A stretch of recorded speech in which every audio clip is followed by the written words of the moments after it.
Bien, entonces, buenas tardes con todos y pues muchas gracias por estar en esta transmisión en directo aquí desde TechSoup para compartir una de las cosas que más me fascina en este desempeño profesional, vale decir, todo lo que es la ergonomía y la psicosociología,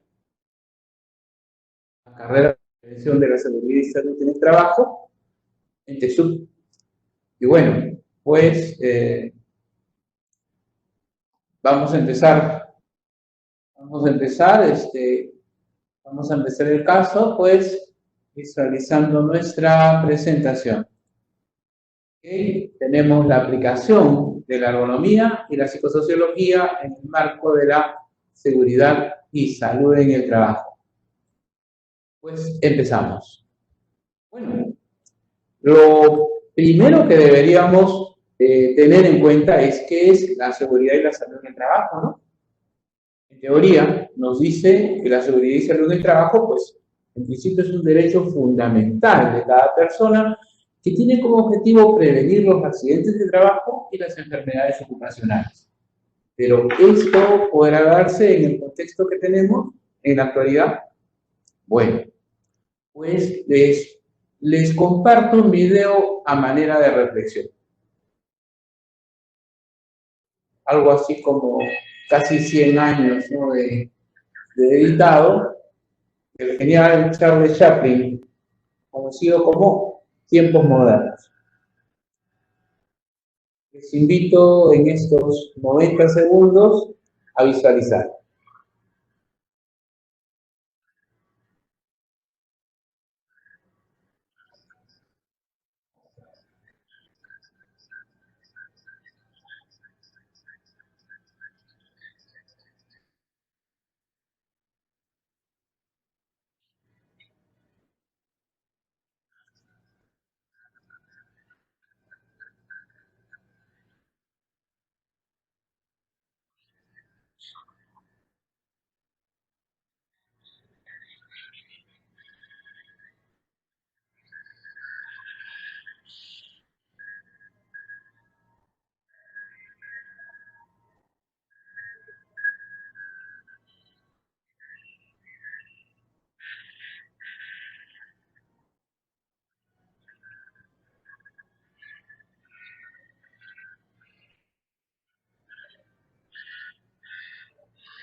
Y bien, pues en este video, que es el clásico de la ergonomía, se aprecia una total desadaptación, ¿no?, del trabajo hacia la realidad de las personas. La persona más bien está mecanizada, está sometida a un ritmo de trabajo que no es el normal, ¿no?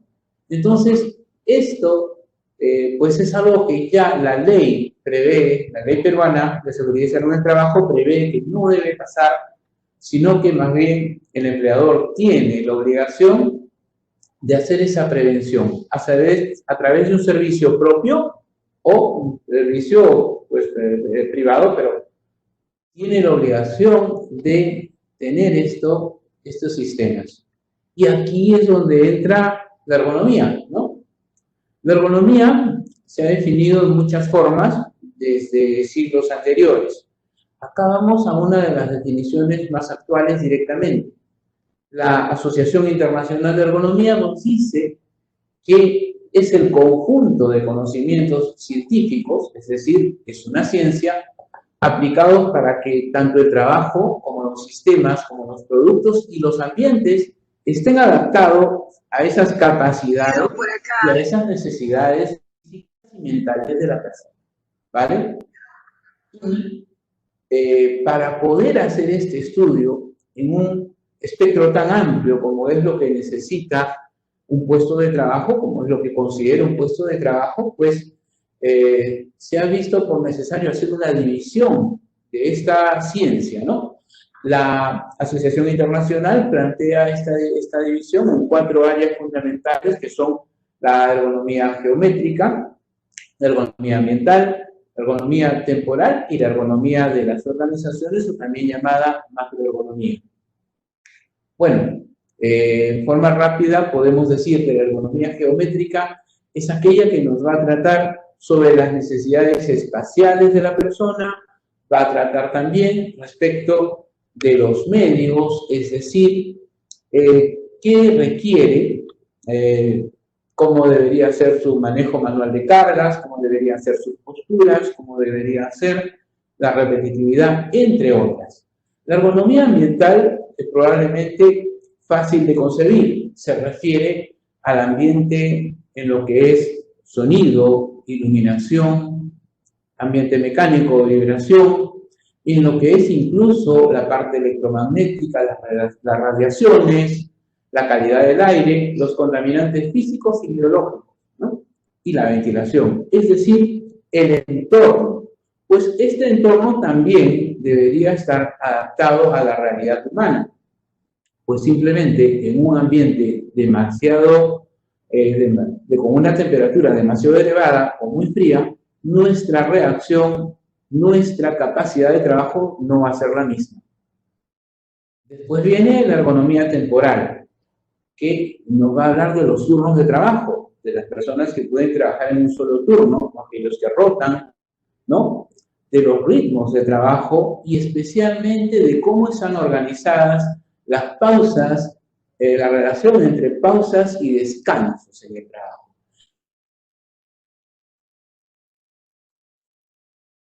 Más elevado. Aquí ya se habla de los factores de organización, los factores administrativos, el estudio de los trabajos, cómo son en cadenas o automatizados, cómo es la estructura, ¿no? Y en todas sus divisiones, la ergonomía nos está tratando de llevar a un concepto, el de la adaptación.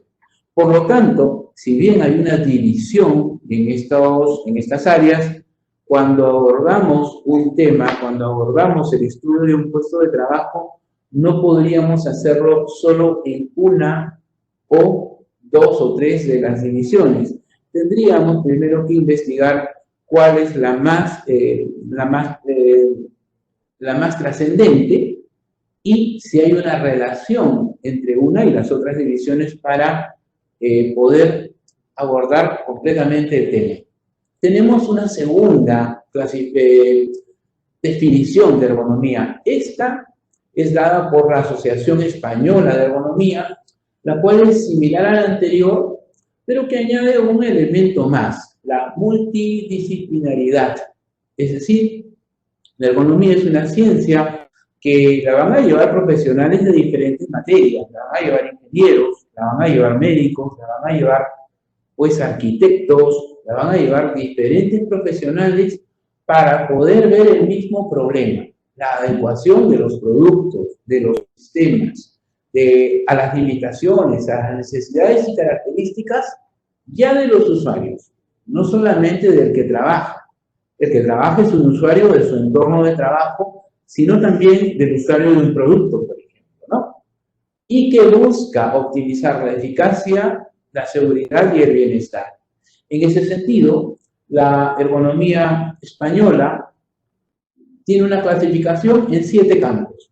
La biométrica, que abarca la antropometría, es parecida a lo que sería la geométrica en la ergonomía, en lo que dice la Asociación Internacional, la ergonomía ambiental, que sí es exactamente la misma.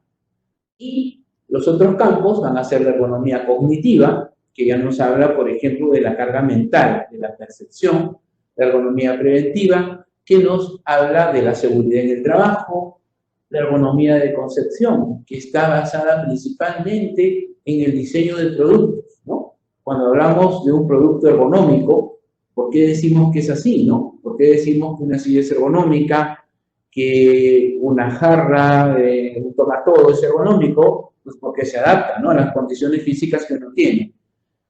Pues esto sale de la ergonomía de la concepción.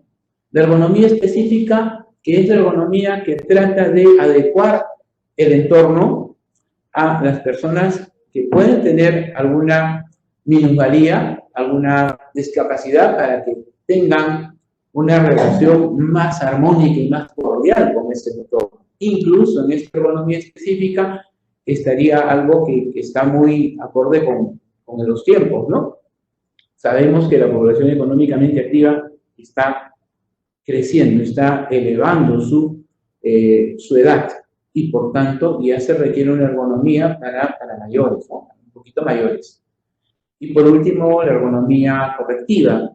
Esta es la ergonomía de análisis, la ergonomía de evaluación, de consultoría, de asesoría, y que es probablemente la que va a estar más enfocada en la intervención ergonómica. Bueno, los objetivos de la ergonomía van a seguir siendo los mismos siempre. Es adaptar, ¿no? Si hay una palabra que revele más el significado de la ergonomía, es la adaptación. Y todos los elementos de trabajo pues deben diseñarse teniendo en cuenta quiénes los van a usar o quiénes los están utilizando. Hay que diseñarlo en función de estas características. Entonces, en resumen, podemos decir que para la ergonomía existen dos elementos fundamentales: la actividad, donde están los productos, los sistemas, los entornos artificiales, dado que han sido creados para el hombre, y los usuarios, es decir, el ser humano, que tiene unas características, estatura, tamaño, ¿no? Peso, limitaciones físicas y necesidades, porque obviamente nuestras capacidades no son ilimitadas. La ergonomía busca interrelacionar tanto la actividad como a los usuarios para generar eficacia, es decir, que se logre el propósito para el cual ha sido creada la actividad, que tengan seguridad, es decir, que no haya accidentes, que no haya lesiones, y un elemento adicional más, el confort. Sentir confort significa estar totalmente satisfecho. Y bien, la segunda componente de esta exposición es la psicosociología. La psicosociología, como su nombre mismo lo indica, va a surgir tanto de los aportes de la psicología como de la sociología. Esta interrelación va a permitir un nuevo tipo de adaptación, ¿no? Elevar el nivel de la salud y el bienestar laboral, pero desde un enfoque que en la definición de ergonomía quizás nos está faltando.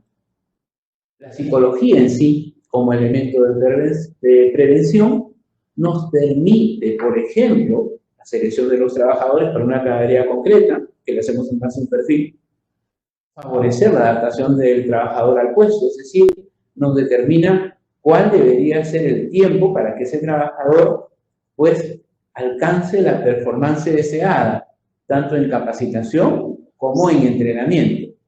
Y también, y aquí, los estudios sobre los efectos de situaciones de riesgos en los trabajadores.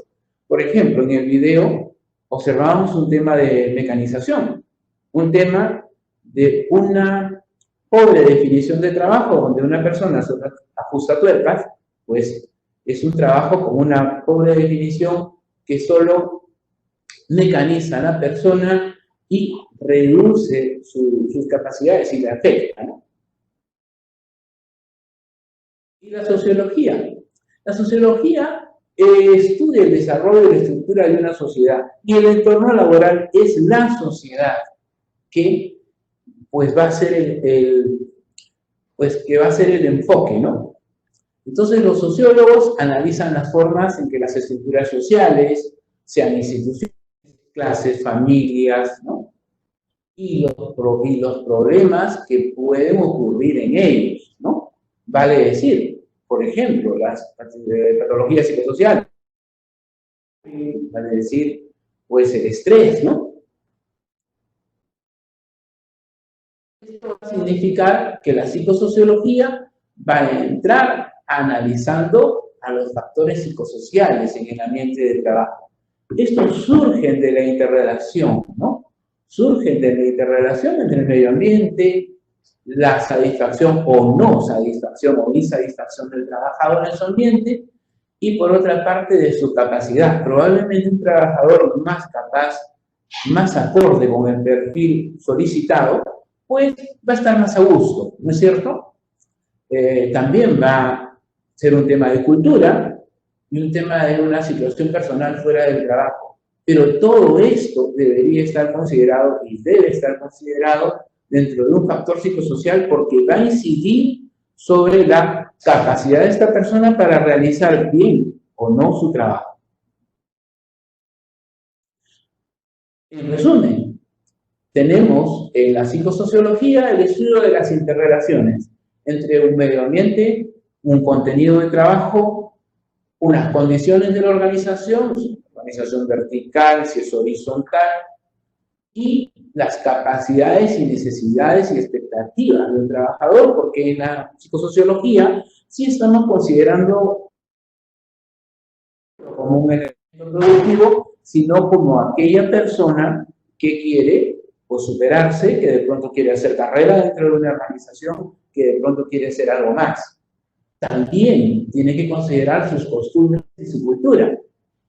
Aunque parezca que no va, pues imagínense un trabajador que viene de una etnia donde no, pues digamos, pues no acostumbran ellos llevar zapatos, pues qué difícil será para ellos entender, por ejemplo, que hay que usar zapatos de seguridad en algunos trabajos, ¿no? Y bueno, condiciones personales, otras condiciones personales fuera del trabajo, es decir, otros estrés que pudieran llevar a la persona a no realizar su trabajo a gusto. Por lo tanto, estas tres tienen efectos sobre el rendimiento en el trabajo, sobre la salud, que vamos a definir cómo la entendemos, y sobre la satisfacción laboral, es decir, qué tan a gusto me siento dentro de mi trabajo. Por lo tanto, aquí se da la analogía. Tanto la ergonomía como la psicosociología, si vemos al final de las líneas, nos hablan de la eficacia, de la seguridad y del confort, para el lado de la ergonomía, y por otro lado, del rendimiento, que es eficacia, es parte de la eficacia, la salud y la satisfacción, ¿no? Es decir, hay un símil. La única diferencia es el tipo de factores que están relacionando y el cual quieren adaptar. ¿Pero con qué objetivo? Con obtener calidad de vida, ¿no? Y de pronto este es un concepto quizás no tan directo. Podríamos decir que la calidad de vida laboral implica que la persona dentro de su ambiente de trabajo pues no se enferme, no sea afectado ni física ni mentalmente y que además sea más bien tenga un desarrollo personal, una promoción acorde con sus expectativas, con sus necesidades. No solo es un lugar para obtener dinero, sino un lugar para sentirse satisfecho.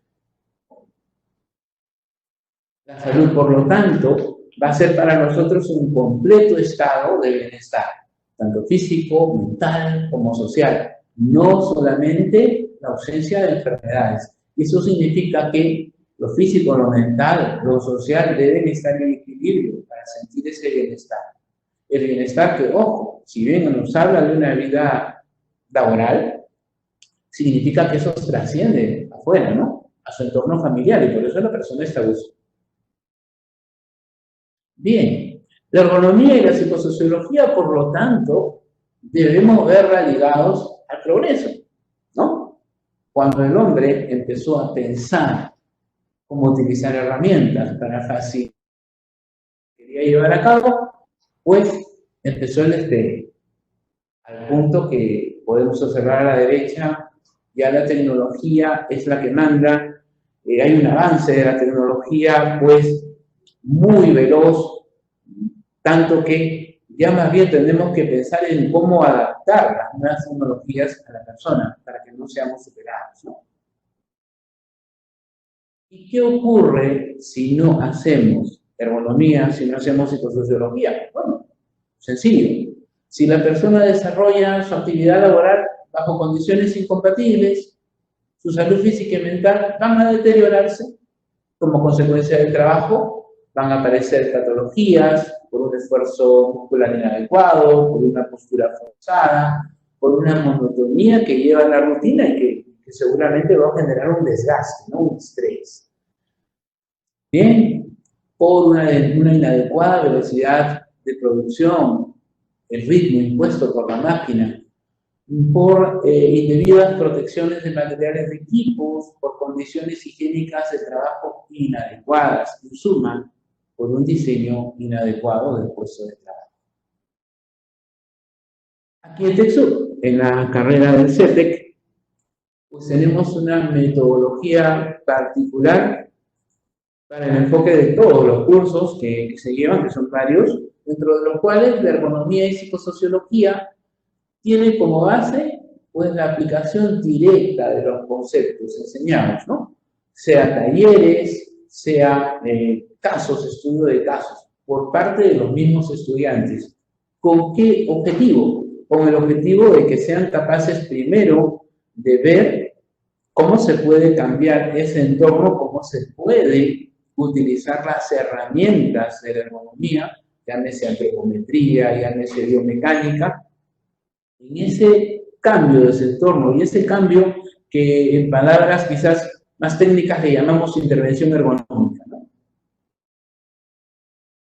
Acá, por ejemplo, se puede observar cómo los estudiantes van a ser capacitados, van a ser entrenados en el uso de las herramientas antropométricas y en el monitoreo de las situaciones de trabajo, ¿no? Para ello contamos con el respaldo de la institución, lo cual nos permite el apoyo de las diferentes áreas en las cuales podemos realizar nuestros monitoreos, sea de tipo ergonómico, sea de tipo psicosocial o el que sea necesario. Y aquí, por ejemplo, tenemos un trabajo directo, ¿no? Con los mismos estudiantes y en su participación, ¿no? Observamos a un estudiante que está dentro del entorno, sometida a una postura, le hemos dado un puesto de trabajo que fácilmente podemos visualizar como inadecuado. Y analizamos en base a los métodos, ¿no? Y llevamos a esto, es decir, a una situación cambiada, y no sin necesidad de ir a aspectos técnicos muy profundos o muy difíciles. La situación aquí cambia, los alumnos son participantes de este cambio e incluso son testigos, porque quien observa mejor el cambio es casualmente el alumno que está ahí, ¿no? Y él es el que directamente más puede sentir o percibir cómo ha sido este cambio. Bueno, en forma rápida grafico la metodología o modelo para la identificación y evaluación de riesgo. Primero, se requiere identificar un riesgo.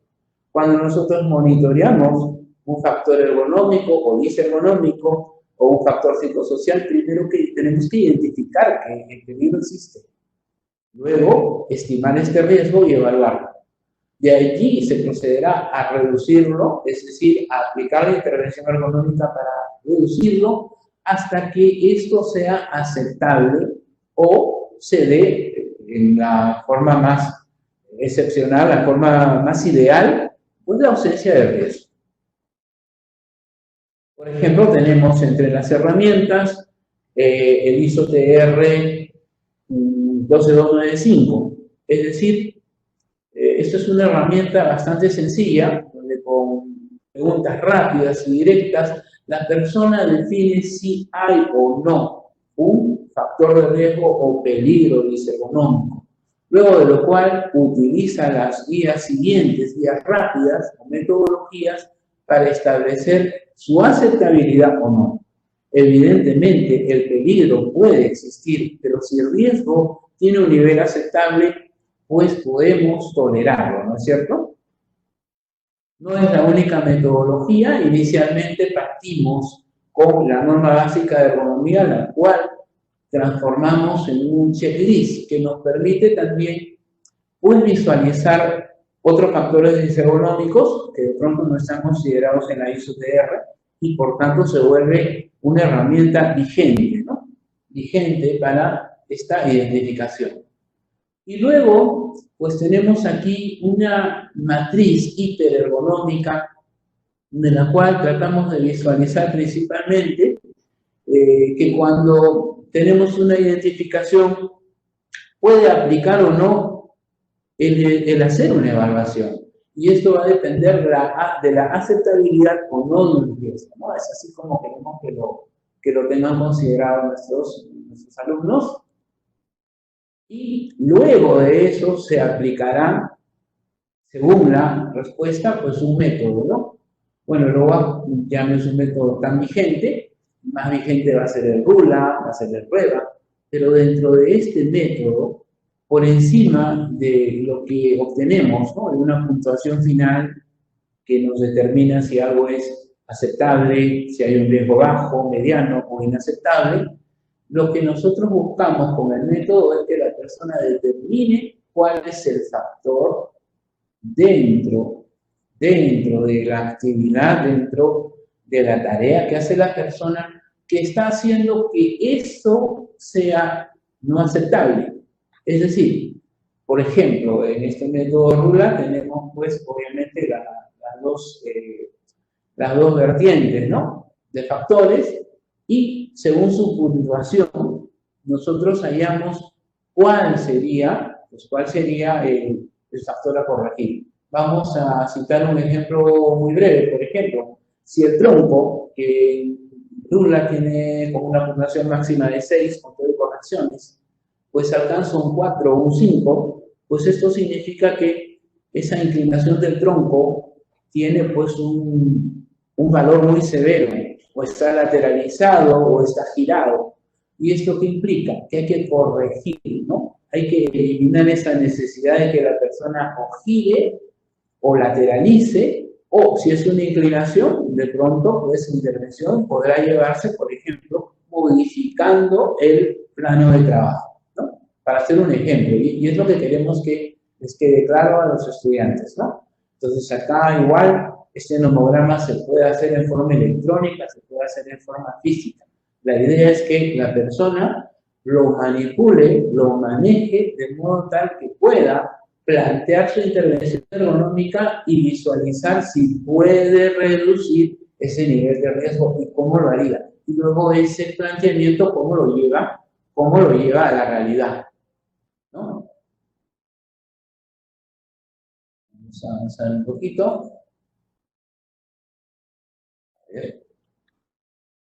Ahora sí, en el caso del método REV es exactamente lo mismo. Utilizamos los elementos de análisis, ¿no? Y bueno, entre RULA y REVA, prácticamente la diferencia está en los puntajes de corrección, pero son ambos métodos valederos y actuales como para aplicar una intervención. Pues es su hoja de campo y la idea es exactamente la misma que si aplicáramos RULA. También utilizamos las AP, es decir, REVA pues es un método que puedes descargarte de la página web del Instituto Nacional de Seguridad y Salud de Trabajo de España y puedes utilizarlo, porque lo importante no es únicamente el puntaje final, sino el análisis que tú hagas con ese factor. Entonces puedes utilizar diferentes medios para obtener esta información. O incluso podrías usar el entorno Ergo, ¿no? El entorno Ergo UV. Igual, para el tema de la repetitividad, se puede analizar a través de un módulo como el de tareas repetitivas de Ergo, o se podría analizar también en Excel, ¿no? Igual, en el checklist de OCRA, por ejemplo, que es para la repetitividad, tenemos, desarrollamos, utilizamos, por ejemplo, lo vamos a visualizar aquí, esta hoja electrónica.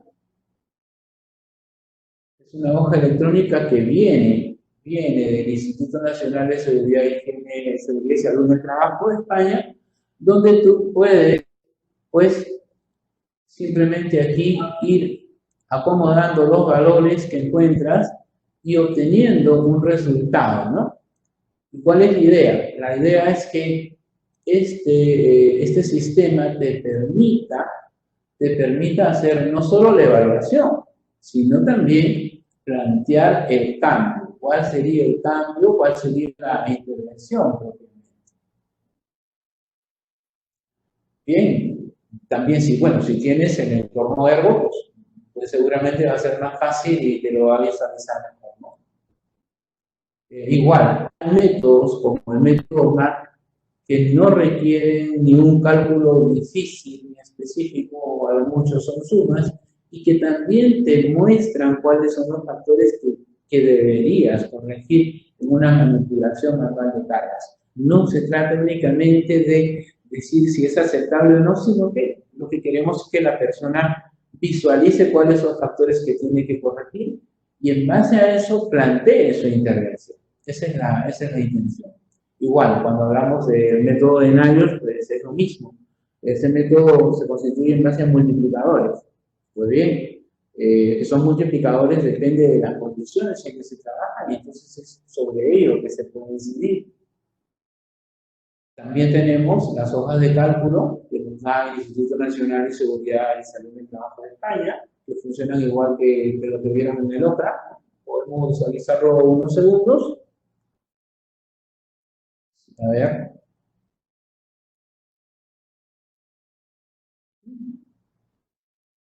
Es una hoja que permite un cálculo simple, un cálculo rápido.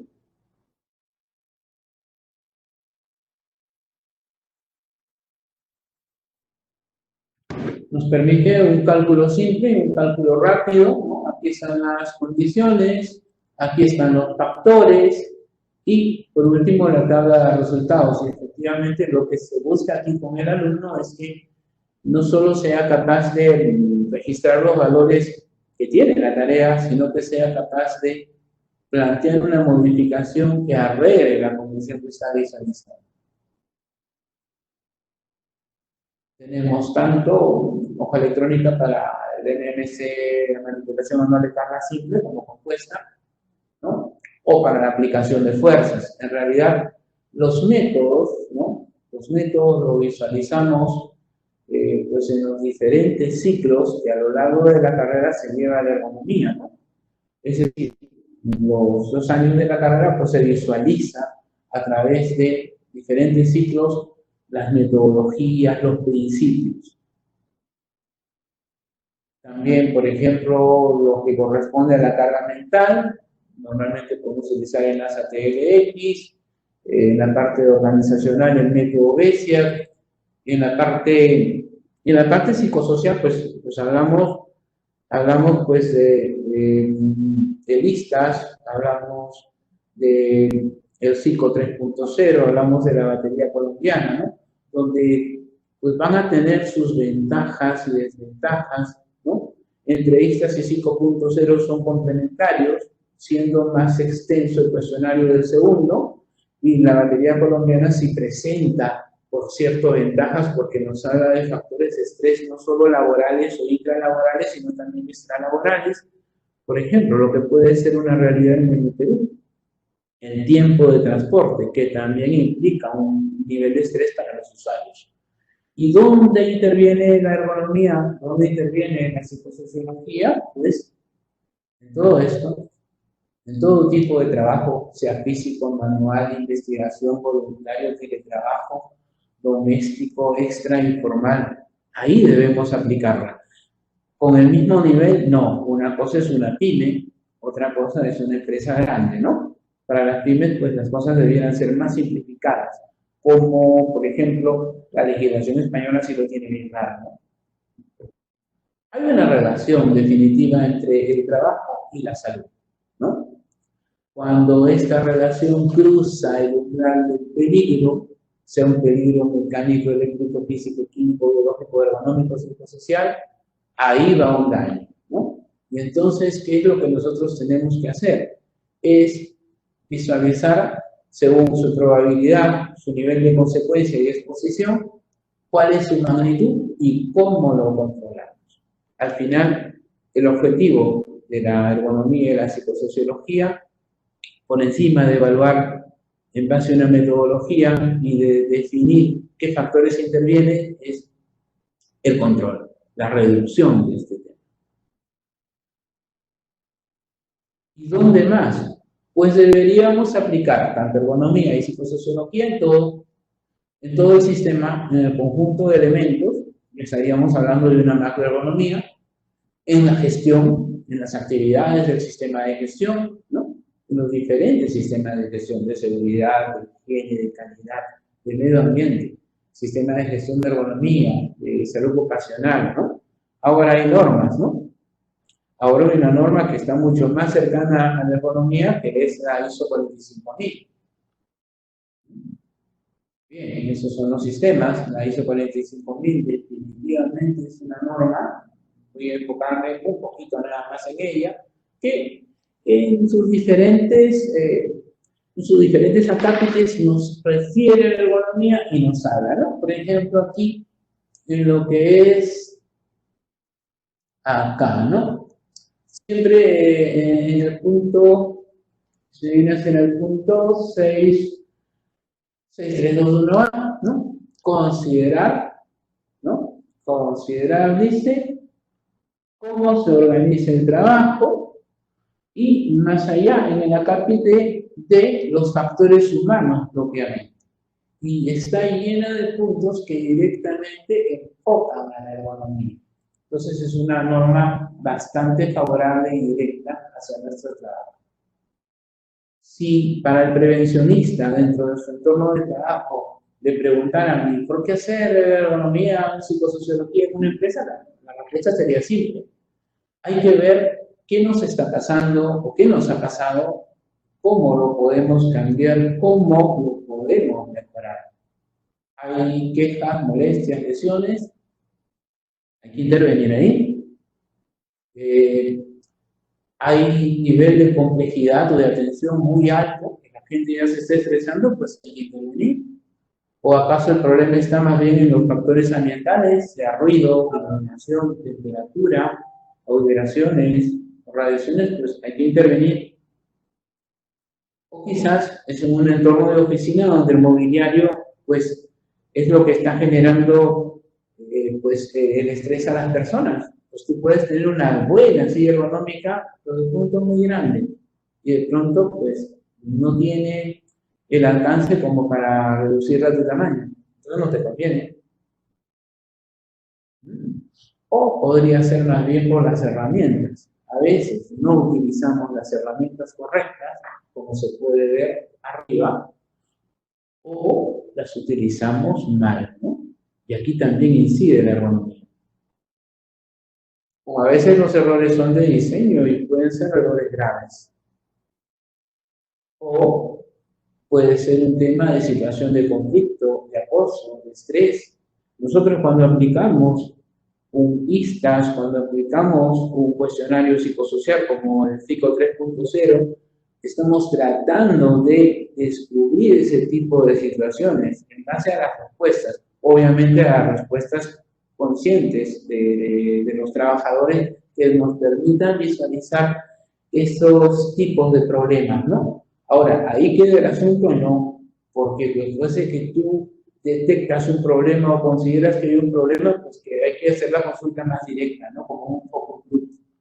Y el prevencionista quizá llegue hasta este punto, hasta definir la probabilidad o la existencia de este tipo de problemas. Y acá sí va a tener que intervenir un psicólogo, un profesional de la psicología para hacer el tratamiento respectivo, como en una enfermedad ocupacional, pues intervenir un médico, ¿no? Pero el prevencionista debe tener la capacidad de darse cuenta, la capacidad de aplicar las herramientas y de prever esa situación.